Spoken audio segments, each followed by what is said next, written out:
Hello viewers, আসসালামু আলাইকুম। Welcome back to my channel. কেমন আছেন সবাই? আশা করি সবাই ভালো আছেন। সো ভিউয়ার্স, আজকের এই ভিডিওতে আমি আপনাদেরকে শেখাবো যে কিভাবে রান্নার ভিডিওর থাম্বনেল তৈরি করতে হয়। ঠিক আছে? সো অনেকেই হয়তো আপনারা রান্না রিলেটেড ভিডিও চ্যানেলে ছাড়েন, কিন্তু অনেকেই কিন্তু থাম্বনেল বানাইতে পারেন না। সুন্দরভাবে প্রপার ভাবে থাম্বনেলটা বানাইতে পারেন না। ঠিক আছে? সো তাদের জন্য এই ভিডিওটা।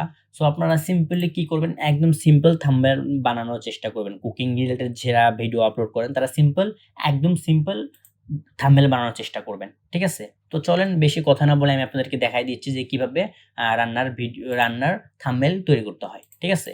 সো আমি সিম্পলি ফটোশপে গেলাম। ফটোশপে যাওয়ার পর আমি একটা ব্যাকগ্রাউন্ড ডাউনলোড দিয়ে রাখছি। ঠিক আছে? সো ব্যাকগ্রাউন্ডটা আমি এড করলাম। করার পর এখন আমি কি করব? ব্যাকগ্রাউন্ডটা একটু ব্লার করে দিব। ঠিক আছে? সো একটু ব্লার করে দিব।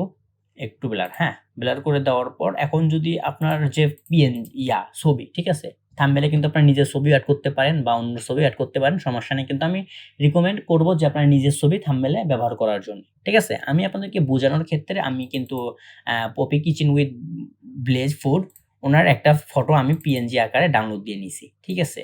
সো ইনি কিন্তু ইন্ডিয়ান একজন ইয়া কনটেন্ট ক্রিয়েটর। ঠিক আছে? এনার বড় একটা চ্যানেল আছে কুকিং।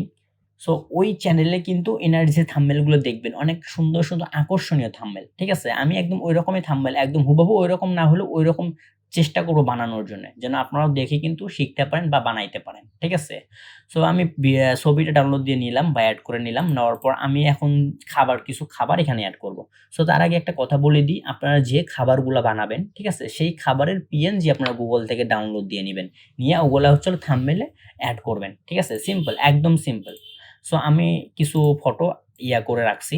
আমি ওগুলো এড করে দিচ্ছি। হ্যাঁ? এই দেখেন, আমি এভাবে এড করে দিলাম। ৩-৪ টা আমি এখানে এড করে দিব। ঠিক আছে? দেখেন আমি ৩-৪ টা এড করে দিব এবং আমি থাম্বনেলে কোনো ধরনের করব না।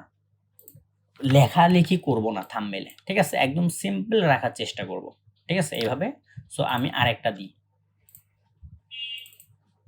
যারা কুকিং রিলেটেড ভিডিও বানায় তারা কিন্তু এরকম সুন্দর থাম্বনেল বানানোর চেষ্টা করবেন এবং ভিডিওতে থাম্বনেলে কোনো ধরনের লেখালেখি করবেন না। ঠিক আছে? এরকম খাবারগুলা দিবেন, নিজের ছবি দিবেন, বাস ওকে হয়ে গেল। সিম্পলি কিন্তু অনেক সুন্দর লাগবে থাম্বনেলটা। এরকম আকর্ষণীয় থাম্বনেল বানালে কিন্তু আপনার চ্যানেল তাড়াতাড়ি গ্রো করবে। ঠিক আছে? এখন আমার থাম্বনেলটা বানানো শেষ।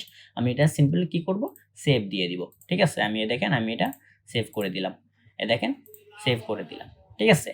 সো এরকম যদি আপনারা সিম্পল থাম্বনেল বানানোর চেষ্টা করেন তাহলে কিন্তু আপনার ভিডিওর কোয়ালিটিও সরি আপনার ভিডিও দেখতেও কিন্তু অনেক আকর্ষণীয় লাগবে। থাম্বনেল সুন্দর হলে কিন্তু ভিডিওটা দেখতেও কিন্তু অনেক সুন্দর লাগে। ঠিক আছে?